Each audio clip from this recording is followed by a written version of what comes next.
रही हूँ एक पारंपरिक लद्दाखी किचन देखने। मुझे एक लद्दाख के परिवार ने अपने घर आमंत्रित किया है। चलिए मेरे साथ।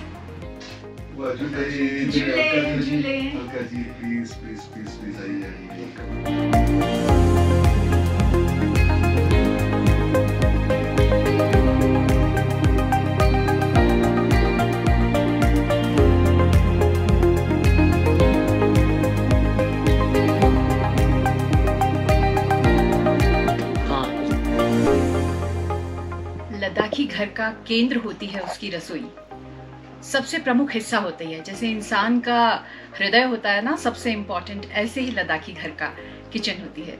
तो मेरा सौभाग्य है कि आज लद्दाख के एक बहुत नामी परिवार ने मुझे अपनी किचन में, अपने घर में आमंत्रित किया है और दिखाया है अपने घर का ये खूबसूरत और बेशकीमती हिस्सा। ये जो सामने हमारे पीछे जो बैकड्रॉप है, इसे लंग्स कहते हैं लद्दाखी में, यानी शोकेस।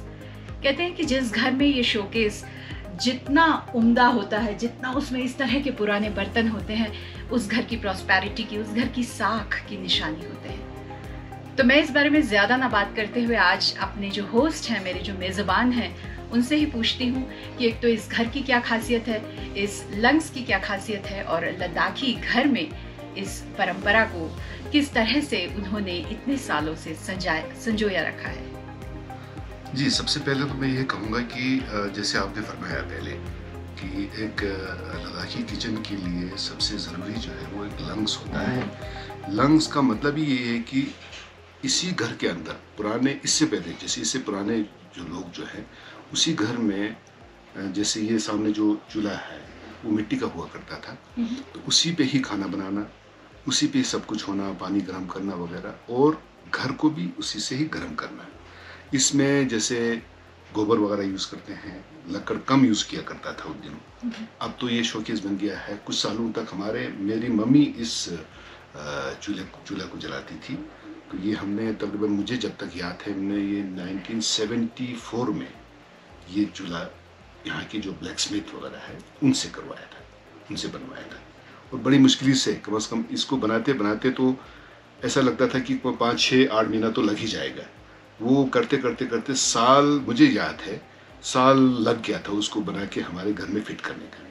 और उस वक़्त मेरी मम्मी का, मेरी मदर का तो खुशी से फूले नहीं समाया जा रहा था कि ये मेरे घर में, यानी बहुत मुश्किल से हमारे घर में चूल्हा जो है वो आया है। तो इसी चूल्हे की सबसे पहले तो मैं चूल्हे की बात कर रहा हूँ। इसी पर खाना बनाते हैं। रोटी ब्रेकफास्ट में जो खंबीरी बोलते हैं, वो वहाँ पर हम जब छोटे थे हमें तो उस पे इसमें वो जो हवा देना पड़ता है आग के लिए, तो मम्मी यहाँ बैठकर वो लद्दाखी रोटी जो खंबीर बहुत ब्रेकफास्ट के लिए बनाते हैं, तो यहाँ पर रोटी बनाते हैं। तो आपके घरों की वार्मथ, आपके घरों की जो गर्मजोशी है, उसका राज ये आपका चूल्हा है।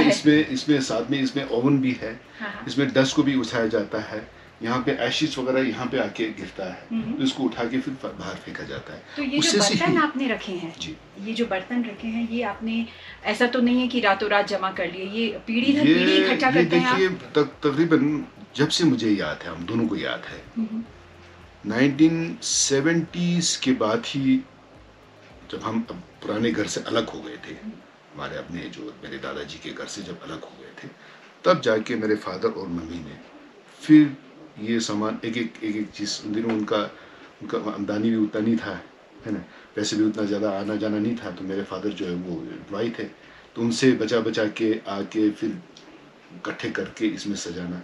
एक औरत का, एक माँ का सबसे एक ख्वाब होता है कि उसने अपने घर को, जैसे हमारा जो किचन है, मैं लंग्स नहीं कहूँगा, जो किचन है उसको कैसे सजाना है, कैसे उसको, उसमें कितने जितने सामान उसको इकट्ठे करके उसको सजा सके, वो उसकी खुशी होती है। मैं शहर से आई हूँ, दिल्ली जैसे महानगर से आई हूँ, और हमारे घरों में तो इतने बड़े बड़े कई बार फ्लैट होते हैं, पूरा का पूरा घर होता है जितनी बड़ी आपकी किचन है।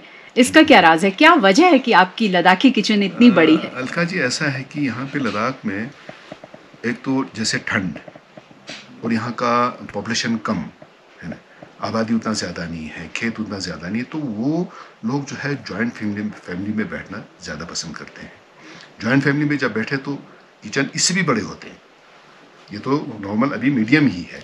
नॉर्मली जो लद्दाख में जितने भी जो जॉइंट फैमिलीज में इससे बड़े किचन होते हैं, फैमिली के मेंबर के हिसाब से बहुत बड़ा किचन होता है। ये तो अभी आपके यहाँ परिवार में कितनी पीढ़ियां आप रह रहे हैं एक साथ? ये अभी तो ये बहुत नया घर है, हमने ये 2001 में ही बनाया था। तो उससे पहले जो हमारा पुराना था तो वो बहुत पुराना 70s में बनाया था, वो बड़ा था इससे। और उससे पहले जो मैं दादाजी के घर से जब हम निकल के आए थे तो वो कम से कम मेरे ख्याल में 200 साल पुराना है, अभी भी है, अभी भी वही है, बहुत बड़ा किचन है वहाँ। तो राज यही है कि आपके जो पूछने का मतलब यहाँ के किचन जो है बड़ा होने का मतलब ही है जॉइंट फैमिली और इकट्ठे बैठने का। कुछ साल पहले देखिए ना, मैं आपको एग्जांपल दे दूंगा, यही कुछ 5-6 साल पहले हीटिंग सिस्टम नहीं था, इलेक्ट्रिसिटी नहीं था, तो अब इसी 5-6 साल में जैसे मैंने होटल बनाया है उसके बाद ही आना स्टार्ट हुआ है। तो उससे पहले तो हम क्या करते थे कि बुखारियाँ जलाते थे, है ना, स्टोव जो केरोसिन का स्टोव, कुछ साल पहले जब गैस आया फिर गैस लोगों ने फिर चलाना स्टार्ट किया, तो उससे फिर चूल्हा बंद हो गया, चूल्हा अब डेकोरेशन पीस हो गया है। हाँ। तो ये ऐसे जैसे जैसे चेंजेस आए, जैसे जैसे चेंजेस आए वैसे वैसे हमारे पास फैसिलिटीज़ आ गए, पैसा आ गया, टूरिज्म आ गया, तो उसकी वजह से ये चेंजेस होना लाजमी है। इस घर की सबसे बड़ी जो खासियत मुझे दिखाई दी इतनी देर में वो ये कि पूरा का पूरा वुडवर्क है।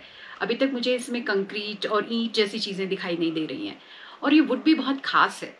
तो आप ही बताएं मुझे कि आपका ये जो लोकल आर्किटेक्चर है ये किस तरह का है, इसकी क्या खूबियाँ हैं?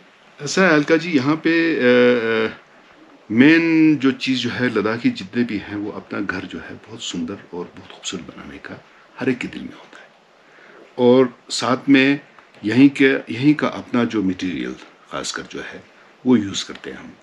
जैसे ब्रिक्स है, बिल्कुल एकदम से कच्ची मिट्टी का होता है, उसको यूज़ किया जाता है। ये जो पॉपुलर ट्री है उसका भी यूज़ किया जाता है as a concrete, as a छत। उसके ऊपर फिर जो छोटे छोटे जो स्टिक्स लगते हैं उसको हम टालू बोलते हैं, जो उसको काट के फिर एक सीधा वाला होता है। जैसे ये जो आपकी जो सीलिंग है, ये मैं देख रही हूँ कुछ पतली लकड़ियाँ हैं और फिर उसका मिश्रण होना बहुत ज़रूरी है। ये जो सफ़ेदा जो है उसका और पॉपुलर जो स्टिक्स जो छोटे छोटे होते हैं, टालू जिसको बोलते हैं, वो आता है, उससे हम बनाते हैं। तो उसके ऊपर जो है फिर घास जो डालते हैं, जो वो पहाड़ियों से लाया जाता है, जिसको हम यक्सिस बोलते हैं। फिर यहाँ का मिट्टी घून के छत पे लगाया जाता है कि ताकि इंसुलेशन हो जाए। मेन जो है पुराने ज़माने में इंसुलेशन के लिए खिड़की छोटा रखा करता था, उन दिनों शीशा यहाँ नहीं होता था। तो अब तो शीशे वगैरह आ गए, तो हम क्या करते हैं कि इसमें बड़े बड़े शीशे लगा देते हैं ताकि धूप भी इसमें पार कर सके और धूप से भी थोड़ा सा कमरा गर्म हो जाए। और यहाँ पे लकड़ हमारे पास बहुत कम है, तो कुछ तो हम कश्मीर वगैरह से ट्रांसपोर्ट करते हैं। जैसे इसमें केल वुड जो है, जैसे ये जो बनाया है केल वुड का बनाया हुआ, इसमें कार्विंग अच्छा हो जाता है, इसमें थोड़ा सा तेल होने की वजह से ये सड़ता कभी नहीं है। छत तो यहाँ लोकल लकड़ी यूज़ करते हैं, मजबूत होता है, बल्ली वगैरह।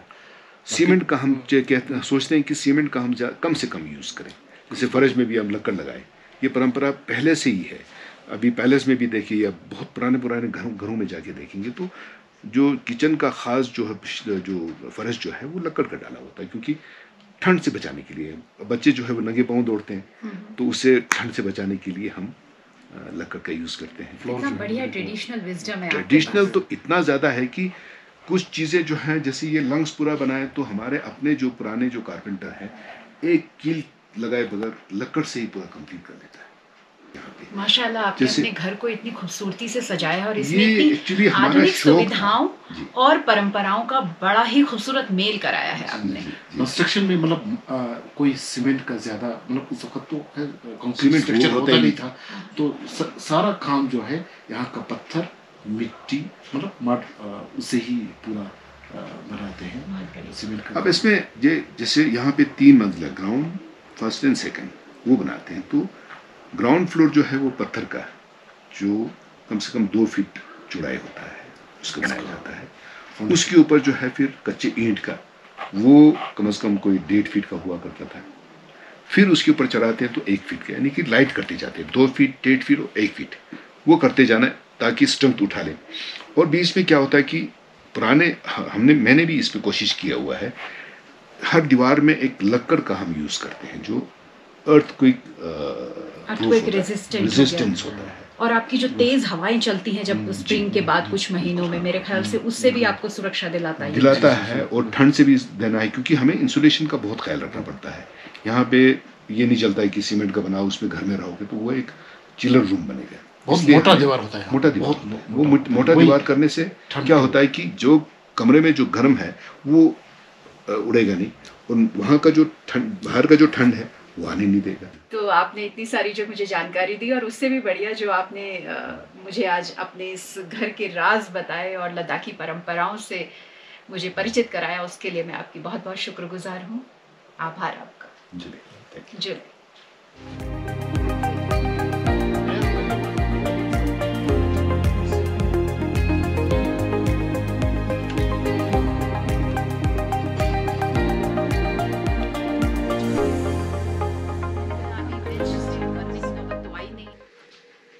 ये देखिए, ये लद्दाखी किचन ने मेरे लिए खास प्रबंध किया है। मैं वेजिटेरियन हूँ तो मेरे लिए वेजिटेरियन मोमोज आए हैं, और साथ में ये वॉलनट चटनी है।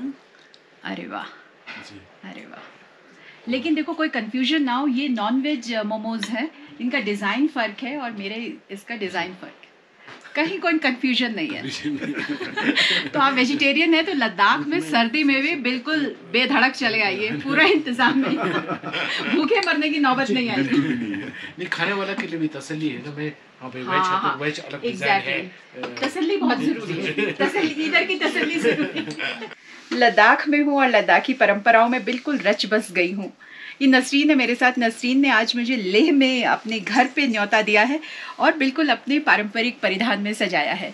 ये जो ऊपर हम पहनते हैं ब्रोकेड में बना हुआ सुलमा, और ये अंदर एक ब्रोकेड का ब्लाउज है, इसे क्या कहते हैं नसरीन? कहते हैं इसको टिलन। और ये बेल्ट जो है इसको शरक्स कहते हैं।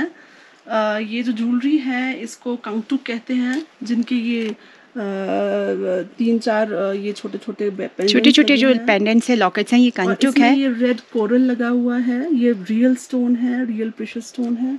फिर ये जो है ये बड़ा वाला, इसको कऊ कहते हैं, ये रियल पर्ल है, रियल रेड कोरल है, और ये पोर्शन गोल्ड का है। ये गोल्ड का एक हॉलो बॉक्स है और इस पर ये सेमी प्रेशियस और प्रेशियस स्टोन्स हैं। और ये इसकी खास बात है कि इसे शादीशुदा औरतें पहनती हैं।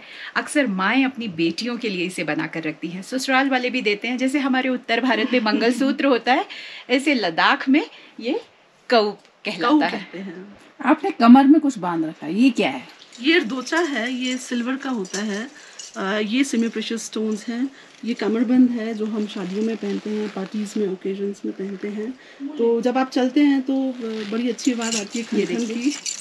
ये देखिए, जब मैं चल रही हूँ तो इतनी खूबसूरत ये आवाज़ कर रहा है। वाह, क्या बात है, क्या बात है, क्या बात है।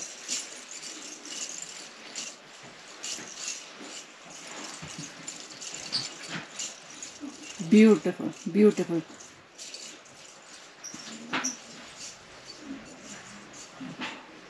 तो बिल्कुल लद्दाखमय हो गई हूँ मैं लेह में आकर, और ये है मेरा ऑफ बीट टूरिज्म का स्टाइल।